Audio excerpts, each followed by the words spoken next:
ఆహా, వాళ్ళు పంపిత్తచ్చినావు. లేకపోతే మా ఇంటికి ఎందుకు వద్దు? ఎన్నడు రానోడు మా ఇంటికి ఎందుకు వస్తాడా అనుకున్నా. ఇదేనా ముచ్చట?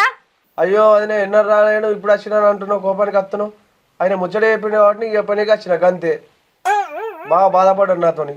ఇప్పుడు ఆయన బాధపడితే నేనేం చేయాలి? నా పొలాన్ని నేను పెట్టుకోమంటానవా? ఇంకా నువ్వు చెప్పడానికి వచ్చినావు. నువ్వేం పెద్ద మనిషివో. అయ్యో అదినే వాళ్ళది పొలమేనే మీది పొలమేనే. వాళ్ళది జర కోతకు వచ్చింది కదా. నీళ్ళు పెట్టకు. ఎందుకు ఊకే లొల్లి పెట్టుకుంటారు? నీళ్ళు పెట్టుకుంటా ఇలా పెట్టిన ఒక 2 రోజులు ఆగు. ఏమైతే ఆగితే ఇగో నువ్వు మంచిగానే సాల్ చెప్పడానికి వచ్చినావు గానీ నేను ఎవరు చెప్పినా ఇనే రకం కాదు. నడు నువ్వు ఇంటికి. ఊకే లొల్లి ఎందుకని నేను చెప్పినాక అంతే. మీ ఇష్టం అదినే. అబ్బో నాకేం తెలియదు. పోతున్నా. ఆయన చెప్పిండాట ఈయన అడగడానికి వచ్చిండు పెద్ద మనిషి.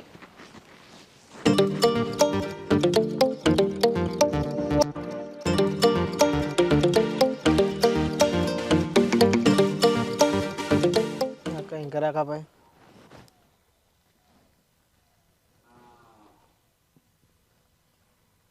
ఏమైనా భీమన్నా పొలం కోయమంటే ఇంకా రాకపోతుంది.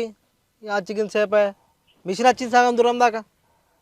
నడు నడు జల్ది నడు జల్దిరా. అక్క రమ్మనే లేకపోయా.